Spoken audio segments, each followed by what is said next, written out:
All right, Trendsetter, we are here in the Bronx for another great Battle Club Pro. And look what we're running into, man. Flying Brian. Again, I said Flying Brian. Oh, my goodness. Because I apologize. One second. Let me stop you right there. Ladies and gentlemen, we're standing before us, and I am so honored to have standing next to us Brian Pillman Jr., ladies and gentlemen, in the flesh, standing right here. Please, I apologize. Well, I don't apologize because he makes an ass of himself to begin with. But, Brian, thank you so much for taking a few minutes of your time. You had a really busy day today. First and foremost, I want to say, how did you enjoy the festivities here at Battle Club Pro here in the Bronx? You know, the pleasure is mine to be here and to be on this podcast with you guys. I can't say I can't say enough about the wrestling scene in New York City and throughout the 5 boroughs. It's really cool. It's really cool to see those fans that travel and make it to all the shows, and you see some familiar faces, and they truly are really hot and respectful crowd. Tonight, the main event was on fire. We had Jimmy Havoc and Matt McIntosh, Battle Club Pro. Just overall very grateful to be here. Very grateful to be able to share my story and be a part of wrestling. Just because I'm injured doesn't mean I can't be a part of things and do my part.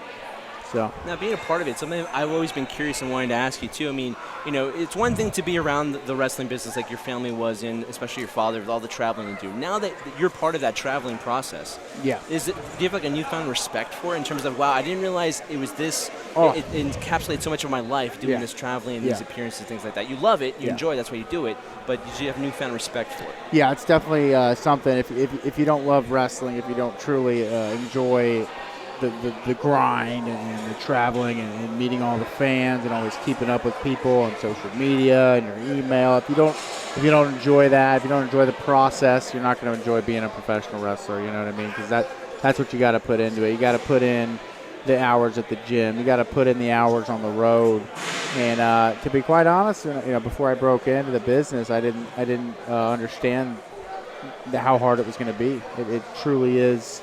It's just like anything else. You're trying to be the best of the best of the best of the best. Not just the best in your city, not just the best at your school. You're trying to be the best in the world, and those are the people that get the plane tickets. Those are the people that get brought in and get brought up to New York City at Battle Club Pro. So.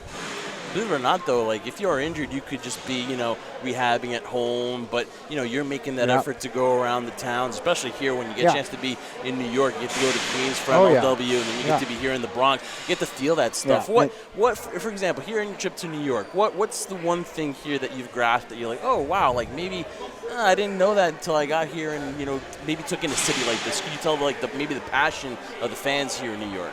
Oh yeah, it's definitely it's crazy to see such a big city and seeing so many things going on. You wouldn't expect wrestling to have such a big influence here. You expect more of a mainstream kind of vibe around here, but no, the crowds are insane. The venues are awesome.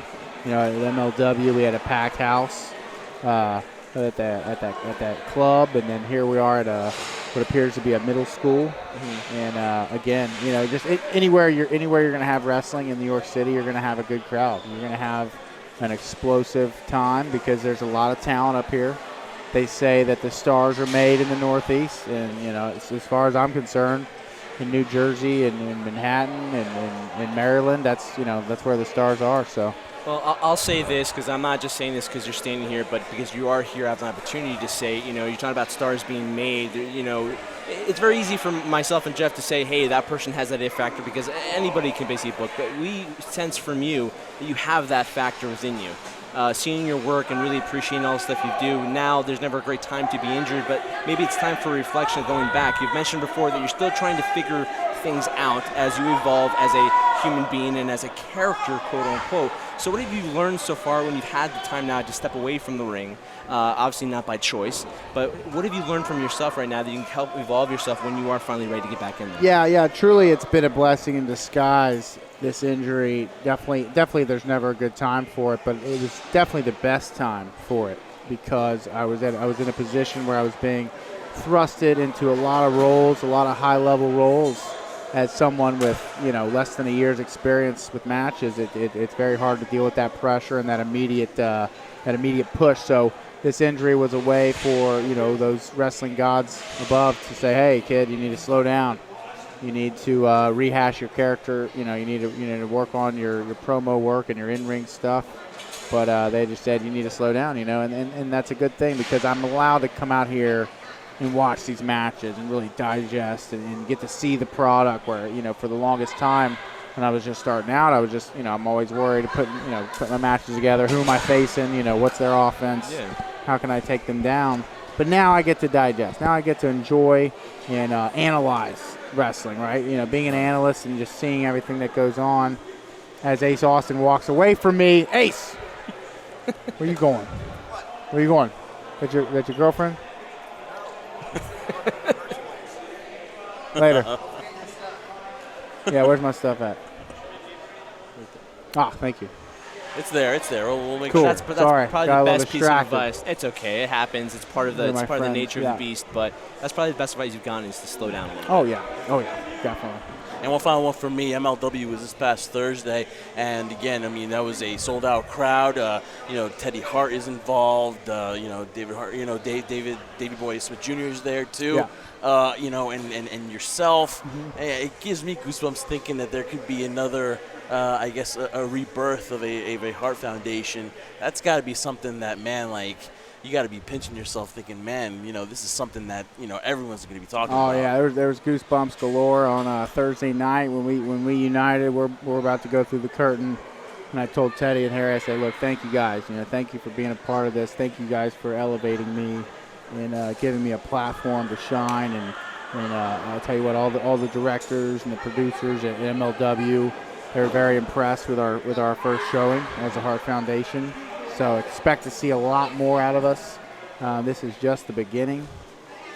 And, huge props to ACH and Rich Swann for coming out and putting on their best awesome show. match. But unfortunately, it was not enough to take down the Hart Foundation. No. And it's going to take a lot. It's going to take a lot of skill, a lot of strength, a lot of power to bring us down because we're the hottest thing going. So that's all there is to it. Obviously, MLW has been the talk of the week. Battle Club Pro has also capped off an amazing weekend of professional wrestling. Innovative Pro on Sunday, too. So, and I must interrupt you, Jeff, because I always do. I have to ask this one final one for me. You've slowed down. Mm-hmm. You're reflecting. Have you had a chance to let you enjoy a little bit? To go out and maybe, it is summer here in the Northeast, here in New York City. Have you had a chance to enjoy life a little bit more? I've been enjoying myself tonight.